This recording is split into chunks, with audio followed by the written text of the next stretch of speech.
Hello प्यारे दोस्तों, आज से क्लास जो है जीके की आर्मी जीडी के लिए है। यानी कि आर्मी से रिलेटेड जितने भी इम्पोर्टेंट क्वेश्चन बनते हैं वो आज हम यहाँ पर देखेंगे। और जो हमारा टॉपिक रहेगा वो रहेगा सौरमंडल, यानी कि सोलर सिस्टम से संबंधित जितने भी क्वेश्चन बनते हैं उन्हें आज हम देखेंगे। देखिए, सौरमंडल में ग्रहों की कितनी संख्या है? तो आपको पता होगा सौरमंडल में ग्रहों की कितनी संख्या है। सौरमंडल में ग्रहों की संख्या है 8। इससे पहले 9 हुआ करती थी, लेकिन 2006 में प्लूटो को ग्रह की उपाधि से हटा दिया गया। इसके बाद अगला क्वेश्चन है, सौर प्रणाली की खोज किसने की? तो सौर प्रणाली की खोज की थी कोपरनिकस ने। कोपरनिकस नामक वैज्ञानिक ने सौर प्रणाली की खोज की।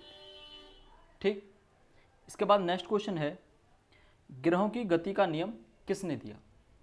ग्रहों की गति का नियम किसने दिया? तो ग्रहों की गति का नियम जो दिया वो दिया आपको केपलर ने।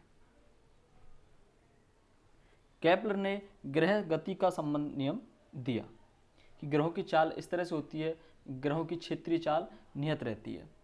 आपको पता होगा जो सूर्य है वो कुछ इस तरह लोकेटेड है,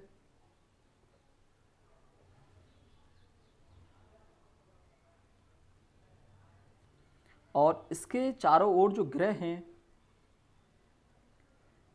दीर्घवृत्ताकार या अंडाकार कक्षा में परिक्रमा लगाते हैं। तो यहाँ पर ग्रह घूमते हैं, ठीक है। जो ग्रह घूमते हैं तो उन्होंने बताया कि ग्रहों की क्षेत्रीय चाल नियत रहती है।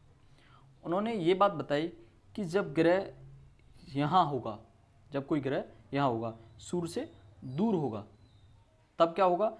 तब ग्रह की चाल धीमी होगी,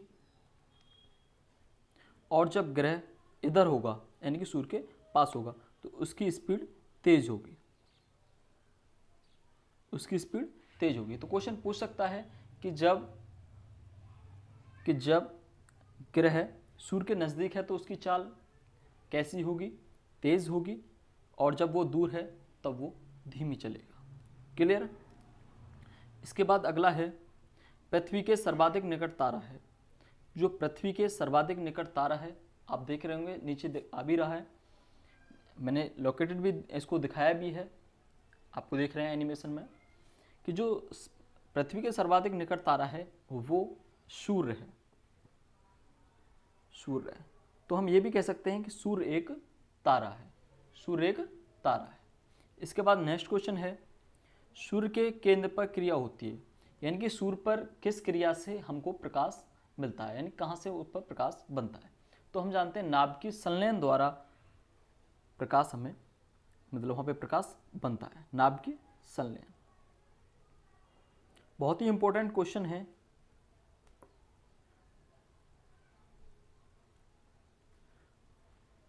इसके बाद नेक्स्ट क्वेश्चन है, सौरमंडल का सबसे छोटा ग्रह कौन सा है? तो सौरमंडल का जो सबसे छोटा ग्रह है, आपको दिख भी रहा होगा, सौरमंडल का सबसे छोटा ग्रह बुध है। सौरमंडल का सबसे छोटा ग्रह बुध है। नेक्स्ट क्वेश्चन है, पृथ्वी के सबसे निकटतम ग्रह, आंसर लिखा हुआ है, सबसे निकटतम ग्रह शुक्र है, पृथ्वी के सबसे निकटतम ग्रह। उसमें और भी आपको दिख रहे होंगे, मार्स भी पृथ्वी के पास ही पड़ता है, बट शुक्र की अपेक्षा ये थोड़ा दूर है, ठीक है। तो शुक्र से संबंधित और भी क्वेश्चन देखते हैं। देखिए, सौरमंडल का सबसे चमकीला ग्रह, तो सौरमंडल का सबसे चमकीला ग्रह कौन सा है? शुक्र।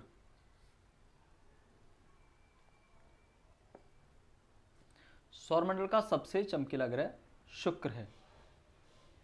इसके बाद नेक्स्ट क्वेश्चन, सबसे गर्म ग्रह, यानी कि सौरमंडल का सबसे गर्म ग्रह वो भी शुक्र है। नेक्स्ट क्वेश्चन देखते हैं, भोर का तारा या साय का तारा, यानी कि सुबह का evening star and morning star, किसको कहा जाता है? तो वो कहा जाता है शुक्र को। इसके बाद नेक्स्ट क्वेश्चन है, पृथ्वी की बहन के नाम से जाना जाता है? यानी कि पृथ्वी की बहन के नाम से किस ग्रह को जाना जाता है? तो पृथ्वी की बहन के नाम से भी शुक्र को ही जाना जाता है। ठीक है, लिखने की जरूरत नहीं है मुझे। पृथ्वी की बहन के नाम से जाना जाता है क्योंकि पृथ्वी का साइज और शुक्र का साइज लगभग बराबर है। इसके बाद नेक्स्ट क्वेश्चन है, पृथ्वी अपने अक्ष पर कितने अंश झुकी, यानी कितनी झुकी हुई है? तो पृथ्वी अपने अंश पर 23.5 अंश झुकी हुई है। 23.5 अंश झुकी हुई है। नेक्स्ट क्वेश्चन है, पृथ्वी का उपग्रह है, यानी पृथ्वी का कौन सा उपग्रह है? पृथ्वी का उपग्रह है चंद्रमा। और जो उपग्रह होते हैं वो हमेशा ग्रहों की परिक्रमा लगाते हैं। ठीक है, सूर्य की भी परिक्रमा लगाते हैं, यानी कि तारे की सूर्य की भी परिक्रमा लगाएंगे और साथ में जिस ग्रह के वो उपग्रह होंगे उसकी भी परिक्रमा लगाते हैं। इसके बाद नेक्स्ट क्वेश्चन है,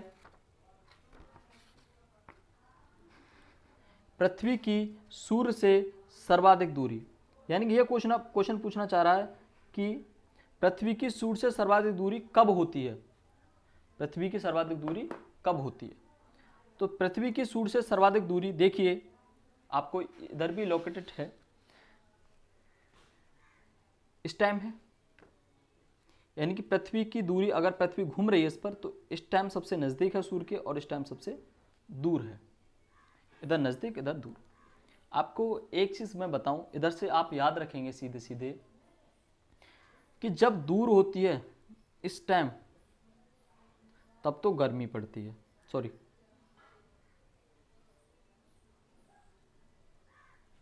और जब नज़दीक होती है तब सर्दी पड़ती है। दूर है तब गर्मी पड़ती है, नज़दीक है तब सर्दी पड़ती है। ठीक है, अच्छा। इसके बाद जो सबसे दूर होगा वो होगा 4 जुलाई को। आप याद रखेंगे 4 जुलाई, 4 जुलाई को पृथ्वी सूर्य से सबसे दूर होती है और नज़दीक कब होती है? 3 जनवरी को। 3 जनवरी को सबसे नज़दीक होती है।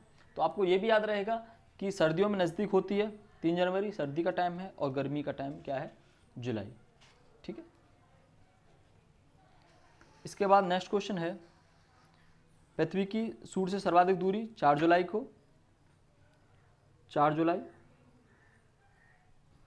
और न्यूनतम दूरी 3 जनवरी, 3 जनवरी। इसके बाद नेक्स्ट क्वेश्चन है, पृथ्वी के उत्तरी ध्रुव की खोज किसने की? जो पृथ्वी का उत्तरी ध्रुव है, नॉर्थ पोल है, यानी कि ये पृथ्वी है तो ये इसका नॉर्थ पोल है, ये साउथ पोल है, तो इस पोल की खोज किसने की थी? ये की थी रॉबर्ट पीरे। आर्मी से रिलेटेड बिल्कुल इंपॉर्टेंट क्वेश्चन है, रॉबर्ट पीरे। इसके बाद नेक्स्ट क्वेश्चन है, पृथ्वी के दक्षिणी ध्रुव की खोज किसने की थी? तो पृथ्वी के दक्षिणी ध्रुव की खोज एमंडसन ने की थी।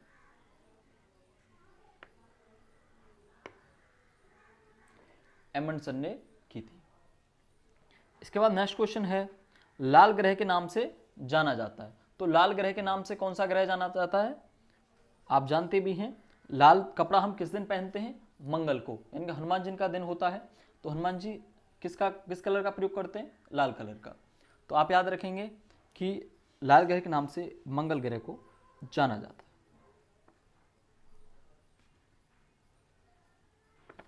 मंगल ग्रह को जाना जाता है। नेक्स्ट क्वेश्चन है, सौरमंडल का सबसे छोटा उपग्रह कौन सा है?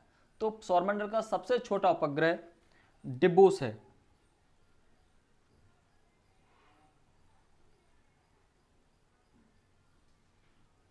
कौन सा है? डिबोस। मंगल के 2 उपग्रह हैं, फोबोस और डिबोस। 2 उपग्रह हैं, एक है फोबोस और एक होता है डिबोस। ठीक है, तो जो डिबोस है वो सौरमंडल का सबसे छोटा उपग्रह है, सबसे छोटा उपग्रह है। इसके बाद नेक्स्ट क्वेश्चन है, सौरमंडल का सबसे बड़ा ग्रह है। तो जो सौरमंडल का सबसे बड़ा ग्रह है वो है आपका बृहस्पति।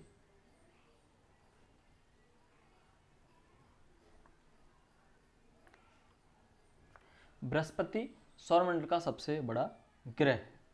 ठीक है, बढ़ते हैं नेक्स्ट क्वेश्चन की ओर। सौरमंडल में सबसे अधिक उपग्रह किस ग्रह के पास है? सौरमंडल में सबसे अधिक उपग्रह किस ग्रह के पास है?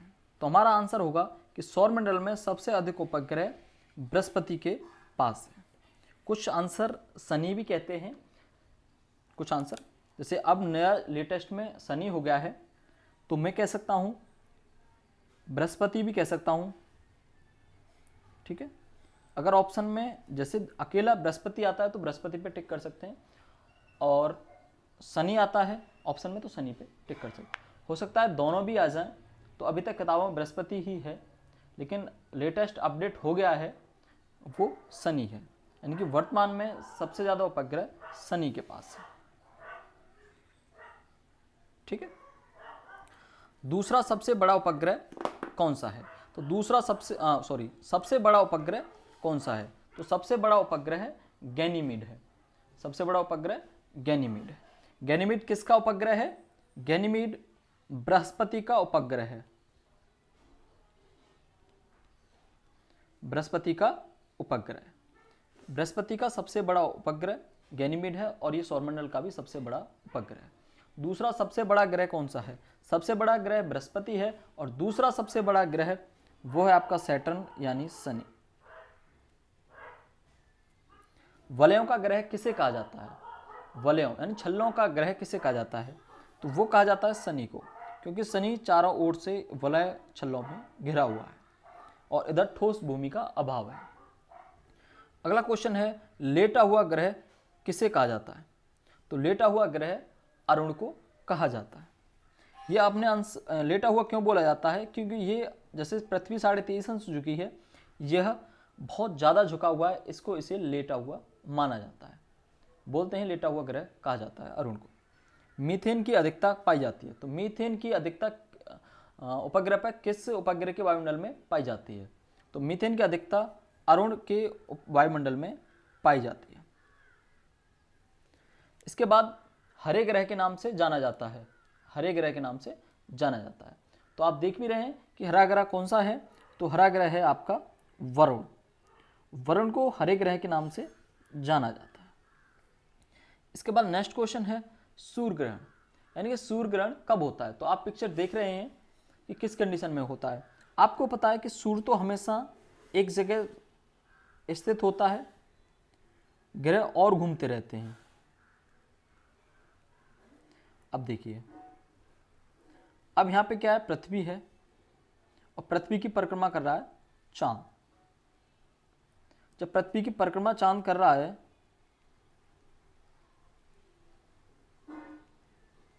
तो ये घूमेगा इसके राउंडिंग, चंद्रमा घूमेगा इसके राउंडिंग। ठीक है, तो क्या होता है, जब चंद्रमा सूर्य और पृथ्वी के बीच में आ जाता है, यानी कि जैसे ये घूमेगा और घूमते टाइम ये इधर आ जाए, तो क्या हो जाएगा कि चंद्रमा की रोशनी को कौन ढक लेगा? चंद्रमा की रोशनी कौन ढक लेगा? सूर्य की रोशनी को चंद्रमा ढक लेगा। तो हमें क्या, यहाँ से क्या लगेगा? पृथ्वी से हमें लगेगा कि इधर सूर्य ग्रहण हो रहा है, यानी सूर्य को ग्रहण लग गया, सूर्य अपनी रोशनी नहीं दे पा रहा है। ठीक है, तो जब चंद्रमा बीच में आता है तो सूर्य ग्रहण लगता है, और चंद्र ग्रहण कब लगता है? जब पृथ्वी बीच में आती है। सूर्य कभी भी कहीं नहीं जाता, सूर्य अपने टाइम बिल्कुल वहीं रहता है। ठीक है, इसके बाद है सबसे कम समय में सूर्य की परिक्रमा करता है। तो सबसे कम समय में सूर्य की परिक्रमा बुध करता है। तो ये थे आपके सौरमंडल से संबंधित इंपॉर्टेंट क्वेश्चन। बहुत ही इंपॉर्टेंट क्वेश्चन थे, सभी को आपको याद करने में ज़्यादा टाइम नहीं लगेगा। फिर के आपका 25 जुलाई का टेस्ट है, ज़रूर याद करके जाएं, एक एक बार देखते रहें। और लेटेस्ट वीडियो देखने के लिए मेरे चैनल को सब्सक्राइब करिए और वीडियो को देखते रहिए। धन्यवाद।